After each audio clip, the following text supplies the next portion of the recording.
All right, so that post that Matt put up about my tool maintenance thread, I think it was under, I don't know. Either way, you'll see it. How do you get that hairspring end out of this? This is the beat regulator, the beat error regulator. How do you get this little part, which is connected to the hairspring end, out of this crimped end? Not crimped, it's like pinched. These are like little fingers that are coming together and just gripping that. Most movements, I should say not most, but some, they have a screw that is, goes right in there and holds that in place. You unscrew it, it pops out, no big deal.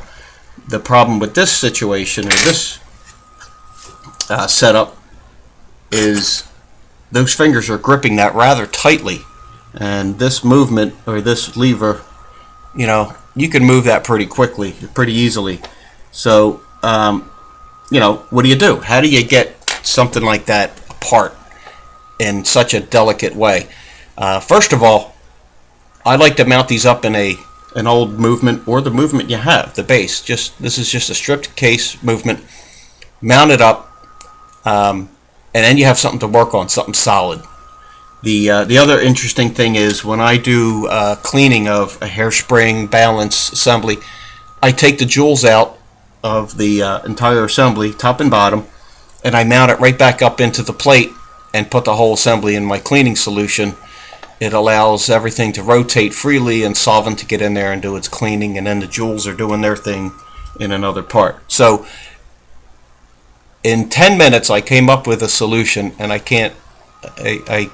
don't know why I didn't think of this before, because I just figured, I'll worry about it later. But you know what they say, necessity is the mother of invention.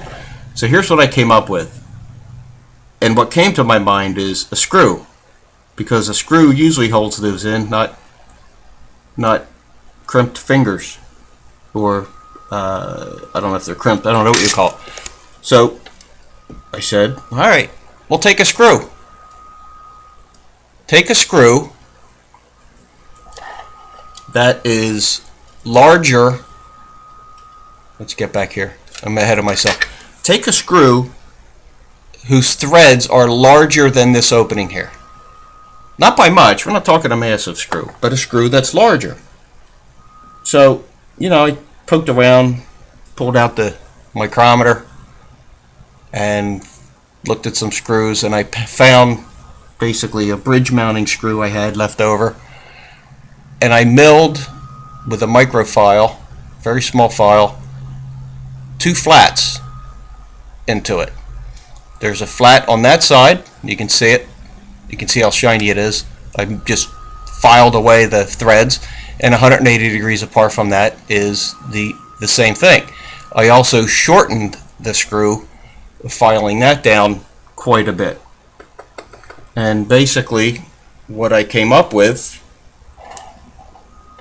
we're going to take that screw, we're going to lay it in there with the flat sides so it'll fit. It'll fit one way but not the other. Let's see. Take your screw. I'm going to pull it out of the shot because I gotta get close to see this. Okay, take that screw and just drop it in. So the screw it shouldn't be poking through too far because I shortened it enough. Let's see.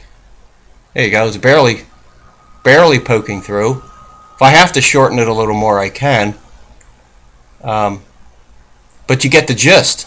Just don't make it so long that it damages your hairspring. And then what you're going to do, because this is so close to the end of its travel, this arm being so close to the end of its travel, you're going to have to adjust your beat error anyway. So don't worry about moving this. If you're going to change your hairspring, you're going to have to adjust your beat error anyway. Take this and just move it all the way to the end. It can't go anymore. And then basically what we're going to, I might have to pull back here. It's so simple, it's stupid. And simple works for me because I think I am stupid sometimes. The old saying, keep it simple, stupid. Well, that's what I did. I'm going to keep this simple. I'm having trouble focusing. Alright, my computer's not keeping up. Time for a drink. So, when you move this lever all the way against the stop, you're going to take that screw and turn it counterclockwise. And when you do that, are we in the shot? Okay, we're in the shot. When you do that, turn it counterclockwise, what's it do? It opens up those fingers. You can see the gap in the fingers. Okay? This is where a good... I'm going to come out of the shot here a bit. Or readjust. Let's readjust.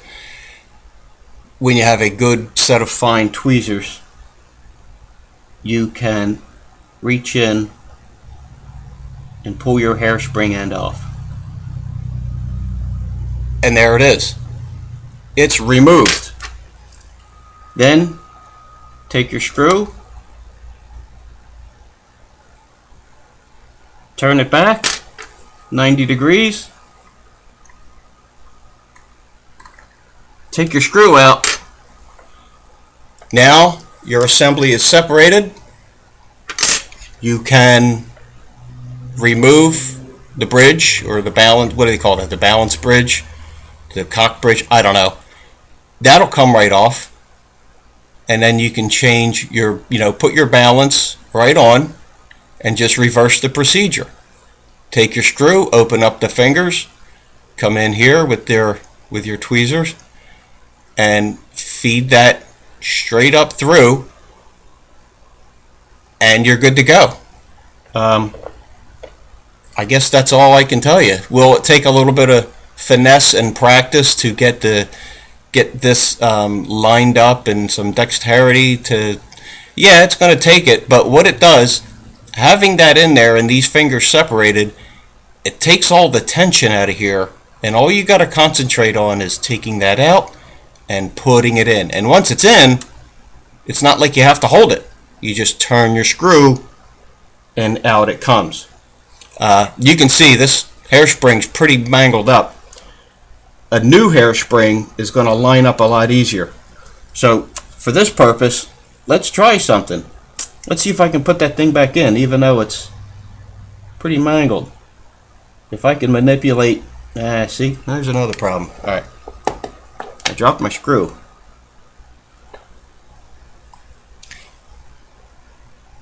Since I'm already doing this,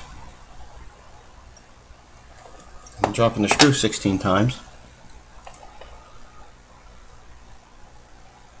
Okay, there's our screw. Our screw is back in. Let's assuming we have a good spring, hairspring that is.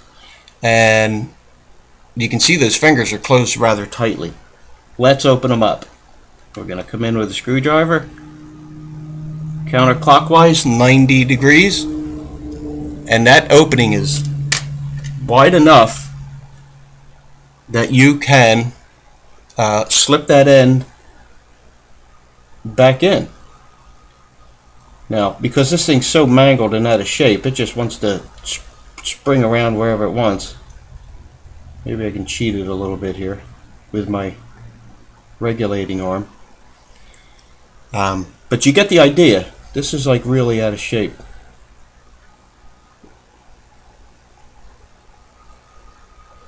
Okay.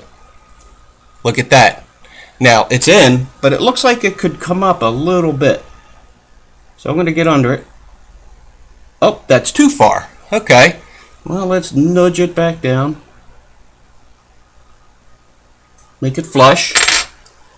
And then we come back with our screw. Turn it. It locks onto that piece. Take the screw out. And you're done. That is... I tell you, Matt, I got to thank you for, I guess, the inspiration. I guess the ability to say, hey, why don't you come up with something and then post it? Well, okay, I did. That makes me feel good. Because I've struggled with these. And how easy is it to just take a screw, file some flats, keep it simple. So hopefully that'll help. I look forward to your feedback.